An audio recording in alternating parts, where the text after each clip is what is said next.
Support comes from the Missouri Forest Products Association, honoring Arbor Day on April 26th, with an ongoing commitment to sustainable stewardship and conservation of Missouri's forests. ChooseWood.com. From St. Louis Public Radio. This is St. Louis on the Air.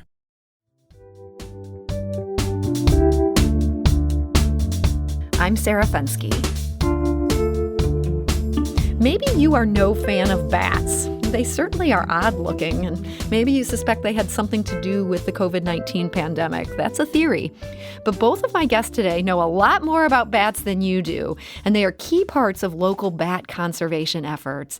And during this Bat Week, they join us to tell us about their work and all about the local bat population. Vana Kuchinska is a wildlife biologist with the U.S. Fish and Wildlife Service. Vana, welcome. Hi, Sarah. Happy to be here. And we're also joined today by Calvin Maginel. He's an ecological resource scientist at the Shaw Nature Reserve. Calvin, welcome. Hi, thank you. So, Calvin, give us just a little bit of the big picture here. What makes bats so integral to our ecosystem? Well, bats are really important because of the ecological services related to insect control. And I think without having that as a part of our ecosystems, there would be greater damage to crops, even trees. People tend to prefer forest products in Missouri, and it's amazing how many species of caterpillars and moths feed on those oak trees. Mm-hmm. And bats really do a massive amount of control for those species that eat a lot of things. So without them, insects would just be running amok. Vana, I understand that, in addition to appreciating them in the ecosystem, you're also kind of a fan of these. You've said you didn't start working with bats until your post-grad years, but once you held one in your hands, you were like instantly hooked. What about bats fascinates you so much? Oh, they're just so unique. I really do think they are a misunderstood animal, and first of all, they're the only flying mammal, and there's over 1,400 species, and each of those species are different, and so there's just such a diversity of bats on this planet, so that you can never run out of something to study. I'm absolutely obsessed with bats, and I specifically study echolocation in bats, and I think it's just so fascinating that they can use sound to navigate at night and to pick up very, very tiny insects. Vana, I'm sorry. I'm so sorry. I'm going to have to cut in here. We're having some weird problems with your line there. I think we're going to call you back on your phone. If you don't mind, we're going to drop the computer connection we have. We're going to get you on the line real quick. I'm going to hop over to Calvin while we get Vana on. Vana was talking about just the diversity of bat species. Calvin, that kind of ties into the work being done at the Shaw Nature Reserve. Overall, is the Shaw Nature Reserve where you work, is that a big bat hangout? We didn't know it was until somewhat recently. In 2017 or 2018, there was what's called a BioBlitz, which is where a bunch of people who are just interested in identifying species, they all came to Shaw Nature Reserve, and amongst all the other things that they had a great time identifying, we actually found and captured actually an Indiana bat. And why is that a big deal? An Indiana bat, I'm thinking, okay, Indiana's not that exciting, but this was. Yeah, so Indiana bats are federally listed, and for that reason, there's a lot more focus on the conservation and trying to maintain habitat for those species. And there are a whole bunch of reasons that species become federally listed, but the Indiana bat, the main drivers of its population decline are habitat loss and then white nose syndrome. Okay. So you discovered this rare federally listed bat right there in the Shaw Nature Reserve. And Vana, I understand you're back with us, and I understand that's when the U.S. Fish and Wildlife Service stepped in. You're getting involved because of the fact this is a federally endangered species? Hi, sorry about that. I'm back. Yeah, so we discovered that there's Indiana bats at Shaw in about, I think it was in 2017 during a BioBlitz, and it was very unexpected. We weren't really sure what we would find, but we happened to catch one bat that night, and it was an endangered female Indiana bat, and that made us realize that there's a colony there, and that we need to study it and determine where it roosts on the property and how it's doing and how many bats belong to that colony, which led into this beautiful partnership between the Fish and Wildlife Service and Shaw, where now we work collaboratively to monitor that population and to also make sure that there's really nice habitat on site for that species. And so what have you learned, Vanna, about this colony? I mean, how many of these Indiana bats are just hanging out in Shaw? Yeah, so this is a pretty big colony. There's more than 200 individuals, and this colony is made up of females and also the pups. And so we ended up putting little tiny bat transmitters on the bats and tracked them to a stand of dead trees that earlier that year, or maybe the year before, Shaw was doing a prescribed burn and killed off some trees in this area, which became these beautiful trees that the bats could roost in. And so, and then we actually counted all the bats coming out and found that there's over 200 Indiana bats in that tree. So for Indiana bats, that's a pretty big colony. So Calvin, it sounds like you'd inadvertently created a really great bat habitat. That wasn't something that you thought of going in when you did this controlled burn. That's correct. The controlled burn, one of the perks of controlled burning is that you do create snags in trees. Or snags are dead standing trees. So you create those, generally speaking, when trees are already somewhat unhealthy, or in this case, if there's a whole bunch of fuel piled at the base of a tree during a normal kind of low-intensity prescribed fire. And sorry, when you talk about fuel, do you mean things like dead leaves?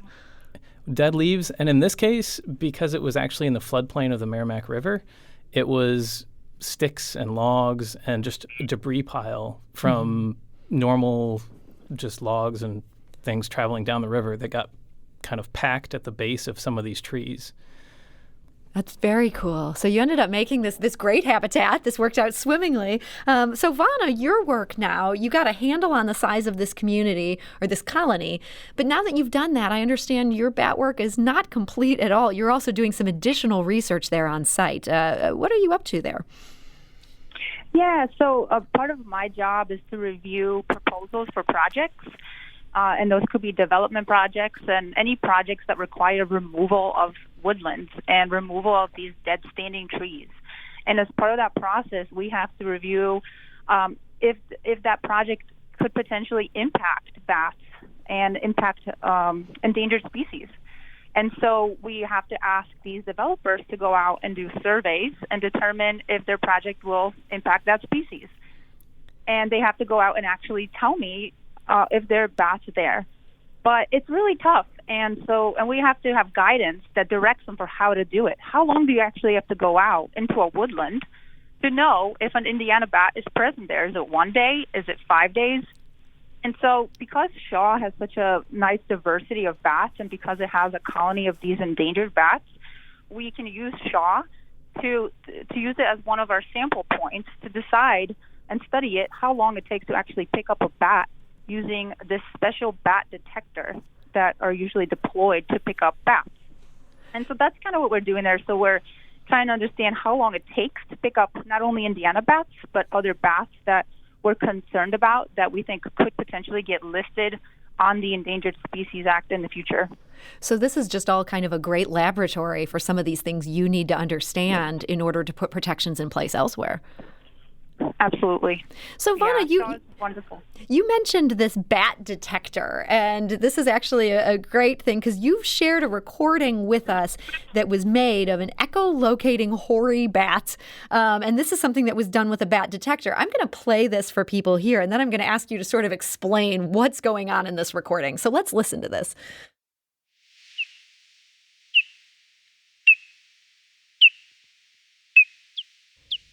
So that is the echolocating hoary bat. But Vanna, even if I had bionic ears, I wouldn't hear this sound in nature. What am I hearing in this recording? Yeah, so most bats you cannot hear. There are some that, out in the desert that you might, but in Missouri, bats call in the ultrasonic range, and so we cannot hear them. So we have to use devices that are equipped with a special microphone that can detect ultrasonic sound. And so what that device does, it records that call, and then we can convert it into something that you can hear by slowing it down a lot.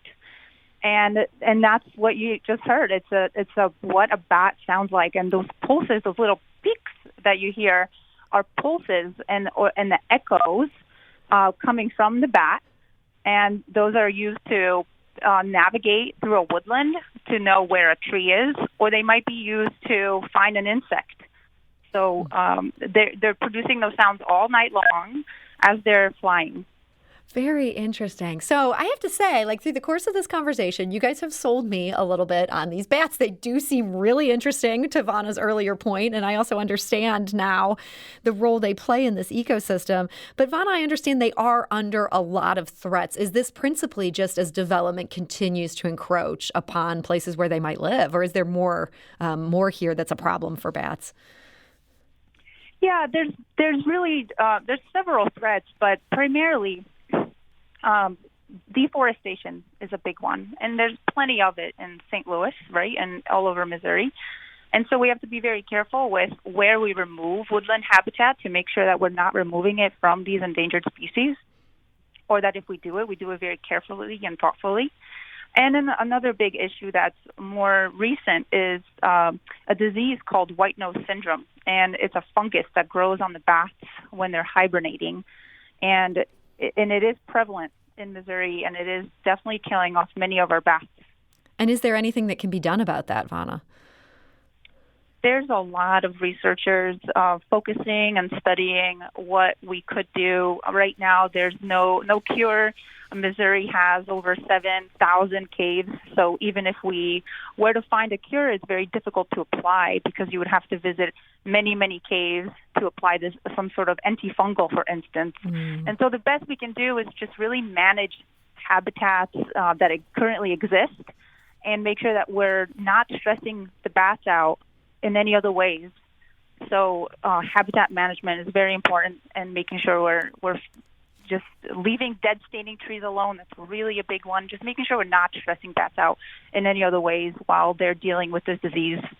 So, Calvin, in our final minute here, we've been talking about the fact that Shaw Nature Reserve is such a great place for bats, that, you know, there's these big colonies of them here. Are there other management activities going on there that are designed to just shore up how this area works for them? Yes. In fact, because of the collaboration with Fish and Wildlife Service, we've been able to increase our capacity. We've hired some new technicians recently, and one of the major projects that we're working on is actually focusing on creating better bat habitat along the Merrimack River.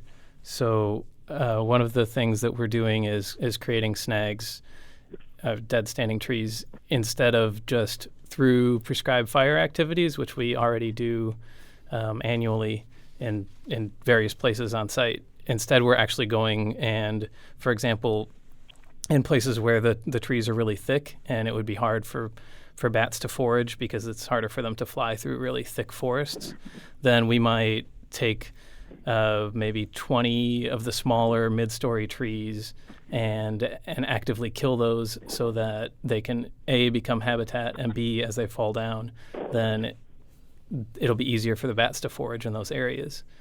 We're also focusing a lot on invasive species management because, as you are very aware, invasive species can really change the character of an ecosystem and the quality of the food sources that bats utilize. So if you have a monoculture of, say, bush honeysuckle, you probably don't have as many native insects that are then flying around at night, which obviously can then affect what types of things the bats are able to eat. Interesting. So much work goes into conserving and managing for these species. It's great to hear this is happening. Calvin Maginel, ecological resource scientist at the Shaw Nature Reserve, thank you so much for joining us and telling us about it. Oh, it was my pleasure. And Vanna Kuchinska, wildlife biologist with the U.S. Fish and Wildlife Service. Thank you. Thank Thank you so much.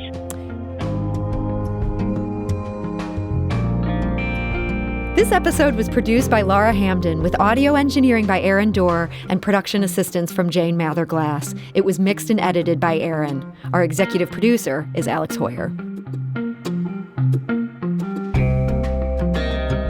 St. Louis on the Air is a production of St. Louis Public Radio. Understanding starts here.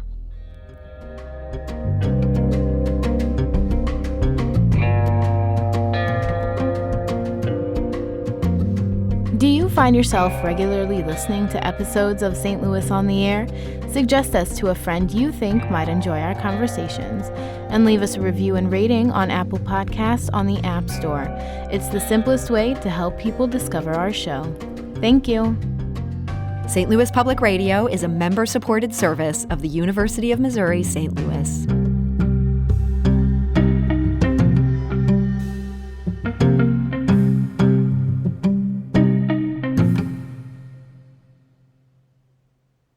Support comes from the Missouri Forest Products Association, honoring Arbor Day on April 26th, with an ongoing commitment to sustainable stewardship and conservation of Missouri's forests. ChooseWood.com.